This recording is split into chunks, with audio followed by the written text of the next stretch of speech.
Hello दोस्तों, नमस्कार। मैं हूं हरेंद्र कुमार। स्वागत है आपका अपने यूट्यूब चैनल द अर्थ में। दोस्तों, कल हम लोगों ने ओस और पाला के बारे में समझा। आज जो हम लोग देखेंगे उसका नाम है कोहरा और कुहासा। तो इधर वाला जो आप चित्र देख रहे हैं ये कोहरा है और इधर वाला जो चित्र है वो कुहासा है। कोहरा एक प्रकार का बादल है जो सतह के काफी करीब होता है। जानते हैं ये कैसे बनता है और कौन कौन सी आवश्यक दशा होनी चाहिए जो कोहरा और कुहासा बनने के लिए जरूरी है। तो सबसे पहले हम लोग कोहरा को देखते हैं। वायु में नमी यानी आर्द्रता होनी चाहिए। यहाँ पर दोस्तों एक चीज हम लोग समझ लेंगे कि पाला, कोहरा, कुहासा और बादल, ये तीन चार घटनाएं चारों जो हम बताए हैं सब में वायु में नमी होना आवश्यक है। बिना नमी के इनमें से कोई भी घटना नहीं घट सकती। यानी आर्द्रता तो सबसे ज्यादा जरूरी है। तो यहाँ पर लिखेंगे आर्द्रता होनी चाहिए। दूसरी जो है वो तापमान का व्युत्क्रमण।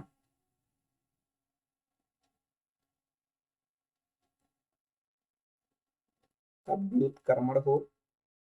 शांत मौसम हो। सूर्य की अनुपस्थिति हो।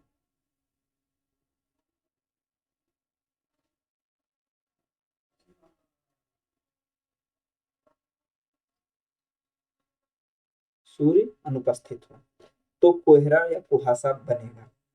सूर्य अनुपस्थित होने से क्या मतलब है, जैसे आप लोग देखते होंगे कि जब कोहरा गिरता है तो उस समय जो है आकाश में सूर्य नहीं दिखाई देता, लेकिन जैसे ही सूर्य निकलता है उसके थोड़ी ही देर में देखेंगे कि जैसे ही रोशनी नीचे आना चालू होती है तो उस समय कोहरा जो है छटना चालू हो जाता है। यानी सूर्य का प्रकाश जो है पृथ्वी पर ना आ रहा हो ऐसी दशा होनी चाहिए। क्योंकि जैसे ही प्रकाश आएगा वो टेम्परेचर को बढ़ा देगा और टेम्परेचर जैसे ही बढ़ेगा तो ये जो जल की छोटी छोटी बूंदें बनी है ये फिर से जलवाष्प में बदल जाएंगी और जैसे जलवाष्प में बदलेंगे तैसे ये मौसम साफ हो जाएगा। जो इसके लिए चाहिए वही कुहासा के लिए चाहिए। कोहरा और कुहासा में कोई बहुत ज्यादा अंतर नहीं होता है, दोनों एक ही है लगभग। बस अंतर जो होता है वो ये है कि कोहरे में जो दृश्यता होती है वो दृश्यता 1 किलोमीटर से कम होती है, लेकिन कुहासे में ये दृश्यता 1 किलोमीटर से 2 किलोमीटर तक होती है। यही अंतर है कोहरा और कुहासा में। यहाँ पर चित्र देखकर भ्रमित मत होइएगा कि इसमें जो है ज्यादा डेंस दिख रहा है, ज्यादा घना दिख रहा है, यहाँ पर कम दिख रहा है। यह ऐसा है क्योंकि ये कोहरा जो है ये चित्र ये प्लेन यानी मैदानी क्षेत्र का है और ये पहाड़ी क्षेत्र का है। दोस्तों, कुहासा अक्सर पहाड़ी क्षेत्रों पर बनता है और पहाड़ी क्षेत्रों पर क्यों बनता है, जब पहाड़ की जो ढलान है इस ढलान से जब हवा ऊपर उठती है तो जैसे जैसे ये ऊपर उठती है तो पहाड़ों की जो चोटी होती है उस जैसे जैसे आप पहाड़ पर ऊपर जाएंगे ठंडक बढ़ती जाएगी। तो ये वाला एरिया जो है ये ये सबसे पहले अपने ऊर्जा को निकालता है और सबसे जल्दी ये ठंडा होता है। यहाँ पर जो है वायुमंडल भी सघन नहीं होता है, इसलिए जो है इसका विकिरण बहुत तेजी से निकलता है। लेकिन नीचे वायुमंडल सघन होता है तो ये लेट तक जो है ऊर्जा को कंज्यूम करता है, इससे ज्यादा मात्रा में कंज्यूम करता है। तो जिसके पास मात्रा ज्यादा है वो ज्यादा लेट तक अपनी ऊर्जा को निकालता रहेगा, लेकिन ये जल्दी से अपनी ऊर्जा को निकाल देता है। तो यहाँ की जो हवा होती है ये हवा ये ठंडी होती है और यहाँ से जो हवा जाती है ये हवा गर्म होती है। जब ये गर्म हवा इस सतह के संपर्क में आती है तो इसमें जो मॉइस्चर है वो मॉइस्चर जो है कुहासे के रूप में यानी जल की छोटी छोटी बूंद के रूप में बनना चालू होता है। ये बूंदें इतनी हल्की होती हैं कि ये तैरती रहती हैं, लेकिन ये कोहरे से थोड़ी सी बड़ी होती हैं। तो यहाँ पर जो है कुहासा बनता है और यहाँ पर कोहरा बनता है। अभी हम बताएंगे बड़ी होने से क्या फर्क है और क्यों इसमें ज्यादा दिखता है, तो वो इनके कण के कारण ही होता है। अब जो स्थिति इसमें है वो स्थिति इसमें है। तापमान का व्युत्क्रमण हम कल बता चुके हैं, सूर्य की अनुपस्थिति बता दिए कि इसका क्या इंपॉर्टेंट है। अब हम इसको अगर समझेंगे कि कोहरा और कुहासा जो है क्यों एक में ज्यादा दिखाई देता है, क्यों एक में कम दिखाई देता है। उससे पहले दोस्तों कोहरे का एक और प्रकार होता है, उसको हम लोग जान लेते हैं। उसे कहा जाता है धूम्र कोहरा। धूम्र कोहरा क्या होता है? धूम्र से सीधे मतलब है धुआं से।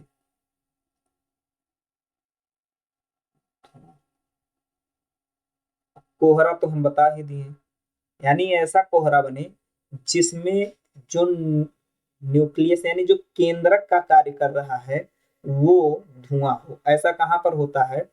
जब हम औद्योगिक क्षेत्र में जाते हैं, जहां पर फैक्ट्रियां हैं या धुआं निकल रहा है, तो वो धुआं जो है यहाँ के वातावरण में यहाँ तैरता रहता है। ऐसा दोस्तों औद्योगिक क्षेत्रों में ही होता है ज्यादातर।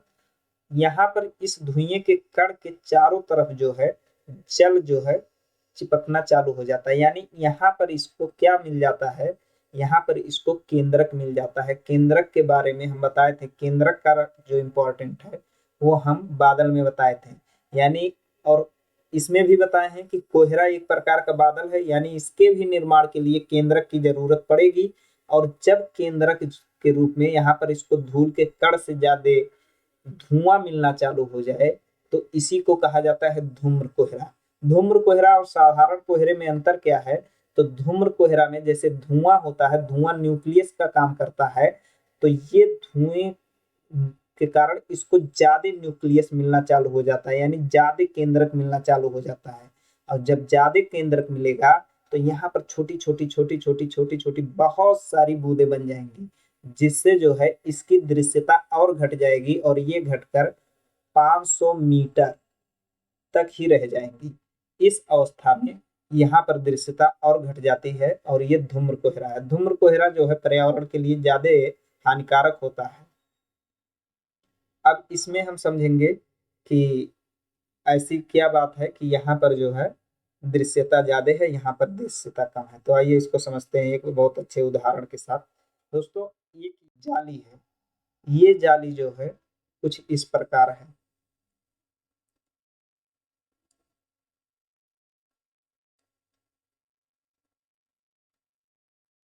ये जाली कुछ इस प्रकार है। ये कुहासा है। कैसे कुहासा है? देखिए इस जाली के एक खाने को जो है हम इसको मान लेते हैं एक जल की बूंद, फिर इसमें मान लेते हैं एक जल की बूंद, इसमें मान लेते हैं एक जल की बूंद, क्योंकि यहाँ पर नमी अधिक है। कुहासे में नमी अधिक होती है, सापेक्षिक रूप से जो है कोहरे से ज्यादा होती है, नमी ज्यादा होती है। तो यहाँ पर जो है एक केंद्रक पर जो जल की बूंदें चिपकेंगी उनकी मात्रा ज्यादा रहेगी और ऐसी अवस्था में ये बूंदें बड़ी होंगी। बड़ी होंगी तो बड़ी बनने के लिए जो है मान लीजिए यहाँ से यहाँ तक पूरा ये ऐसे इसको समझ लेते हैं, यहाँ से यहाँ तक पूरा जलवाष्प था, तो आधा जलवाष्प यहाँ से इधर खिंचाया, यहाँ से इधर खिंचाया। अब ये बीच वाला जो है जगह खाली हो गया। इसी प्रकार इधर का ये जगह खाली हो गया, तो यहाँ पर जो बना गैप बना, दो अणुओं के बीच का जो गैप बना वो इतना हो गया। इस अवस्था में जब हम देखेंगे तो इस पार से उस पार देखने के लिए दृश्यता के लिए जगह ज्यादा मिल गई। ऐसी स्थिति कुहासे में होती है।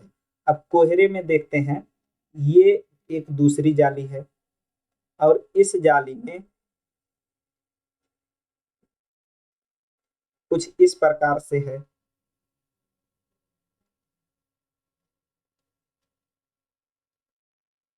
इतना ही रहने देते हैं, इतने में समझ जाएंगे। ये जाली है एक। अब यहाँ पर जब जल का बूंद बनेगा तो इसमें भी एक बूंद, इसमें भी एक बूंद, इसमें भी एक बूंद, इसमें भी एक बूंद, इसमें भी एक बूंद, इसमें भी एक बूंद। अब इसमें देखिए इतनी बूंदें बन जाएंगी क्योंकि ये बूंदें छोटी छोटी होंगी और न्यूक्लियस ज्यादा होगा, नमी इसमें कम है। तो इस अवस्था में जब ये बूंदें पतली पतली बहुत सारी बूंदें बन जाएंगी तो देखिए एक के बाद एक, एक के बाद एक, एक के बाद एक। तो इसमें जब हम देखेंगे तो इसमें जो है दृश्यता घट जाएगी, क्योंकि इस बूंद के पीछे भी एक बूंद आपको दिखाई देगा, इसके आगे भी एक बूंद दिखाई देगा। तो यहाँ पर नजर जो है हमारी दृश्य जो है उसको पार करके भेद के उस तरफ जाना कठिन हो जाता है। यही कारण है कि यहाँ पर जो है दृश्यता घट जाती है और यहाँ पर दृश्यता ज्यादा होती है। दोस्तों ये अंतर था कोहरा और कुहासा में, दोनों सेम प्रक्रिया में बनते हैं, बस माइनर जो है अंतर है उसको हम बता दिए हैं, वो दृश्यता से संबंधित है और इनके अणुओं से संबंधित है। जो कोहरा होता है उसकी जब बूंदें पतली होती हैं तो लंबे समय तक बना रहता है, क्योंकि जितनी छोटी होगी उसका जो सस्पेंशन टाइम है, जो वो हवा में रुक सकती है, वो अधिक होगा। ठीक है दोस्तों, जय हिंद। आज के लिए इतना ही। हम आपको पाला, ओस, कोहरा और कुहासा में अंतर बता चुके हैं और इनकी प्रक्रियाओं को समझा चुके हैं। जय हिंद दोस्तों।